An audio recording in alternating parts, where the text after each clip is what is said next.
Well, I worked on the railroad for tuppence. In 1877, on March the 5th, Rutherford B. Hayes is inaugurated as the nation's 19th president. Later in the year, on July 14th, the Great Railroad Strike began, in response to pay cuts of 35% over a 3-year period. In Baltimore, a crowd of thousands sympathetic to the railway strikers surrounded the armory of the National Guard, which had been called out by the governor at the request of the B&O Railroad. The crowd hurled rocks, and the soldiers came out firing. The streets now became the scene of a moving, bloody battle. When the evening was over, 10 men were killed, more badly wounded, 1 soldier wounded.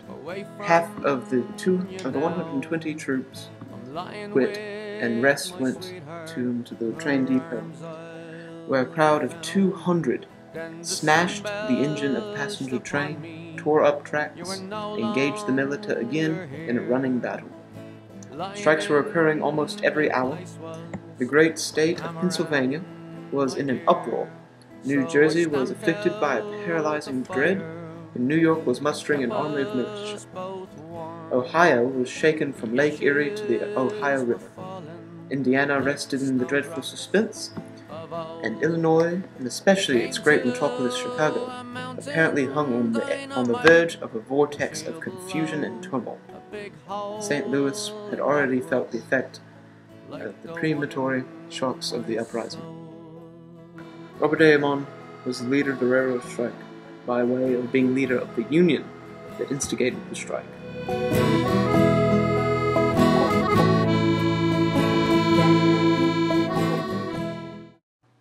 And now for our interview with the esteemed James Mathew Senter, documentarist. Hello, I'm James Mathew Senter. I'm a documentarist.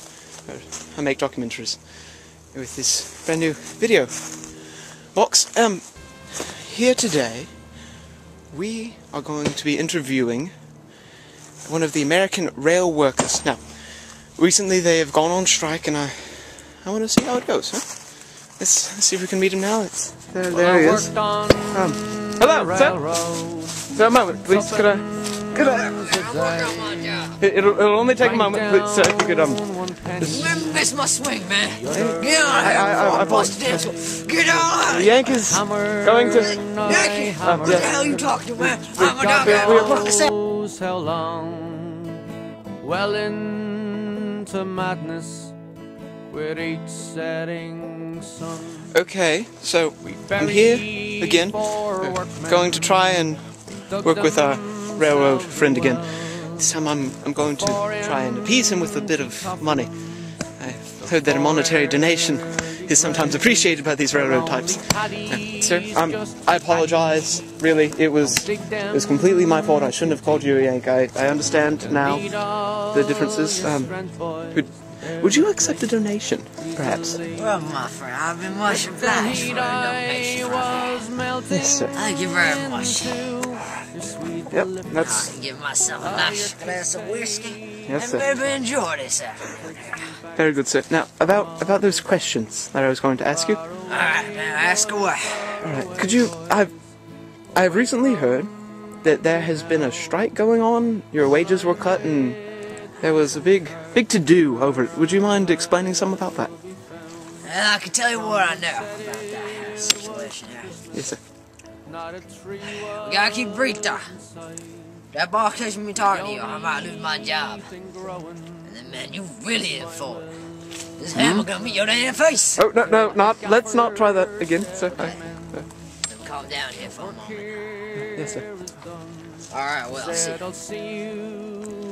Those glorious strikers, those in their session pigs up in damn Yankee territory about them.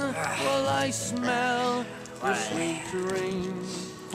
sorry, my friend. It's quite alright, sir. Just gather yourself for a moment. I'm work this morning, so if you excuse me my search a little speech. yeah. So, those damn Yankees, old Rutherford B. Hayes, all his Republican friends up in the damn north. Yes, sir. Are like, well, they're striking, we're gonna send the damn army after them. And you know what they did? They sent the damn... They sent the damn army after us. They did, sir. Yeah. I assume, of course, that you retaliated or gave in. Which did you choose? Well, see, I was close with my good friend, Mr. Armand. Yes, sir. Leader of our here great unit, or at least it was great, before the army comes in and busts the whole damn thing to pieces. So, let me stop from the beginning so you can get a little better understanding of what's going on out Yes, yes, sir. If you could explain why exactly you were striking. here. Well, alright, let me tell you. So, over about the past 3 years, we had two consecutive wage cuts in 6 months. 2% wage cuts. And when you're making $1.75 a day, man, that ain't even enough to get drunk at the end of the night to forget your troubles. That's awful, sir. And to make matters worse, about over the past 3 years, it was 35% cuts. Ooh.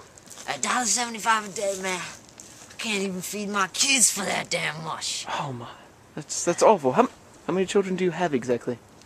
Well, my kids are they're a lovely bunch. Mm. You got Bessie, you got Ruth, you got Jerry, and you got old Billy. Billy's the eldest. He works for this here company too. Oh, well, I suppose I should maybe try and find him. Is he around today? He's not. He got his leg caught under a rail as they were setting it down. Snapped that ball clean in half. That's miserable. My apologies. I haven't seen Billy for about 3 months now. It's terrible. No idea where that boy is. So do the companies provide for you at all? Nope, no health bonuses or anything.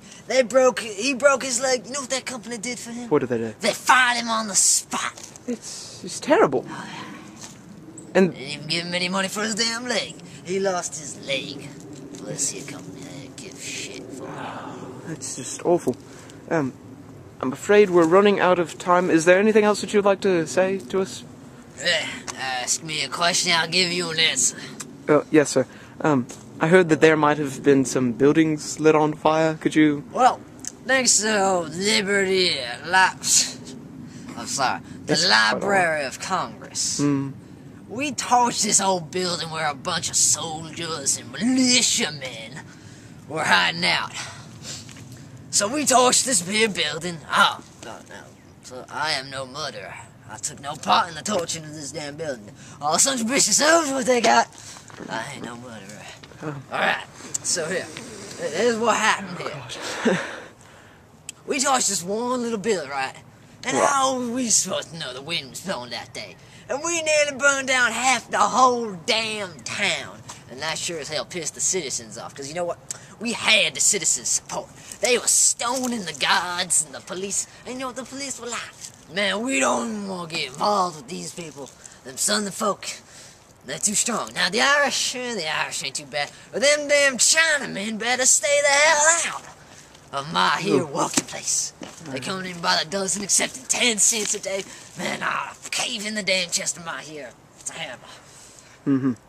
Well, it's no good, man. It's been very, very nice Country's all gone to hell. talking with you. I apologize for your working conditions. Again, this is James Senter talking with... My name? Yes, sir. You wanna know my name? Yes, sir. Alrighty. My name is Gene Smith. James Smith. You will remember that name, man. I will indeed. It's It been... means something to you someday. I'll attempt to help you out. Thank you for your time. Thank Signing you off. for your money. Yes, sir.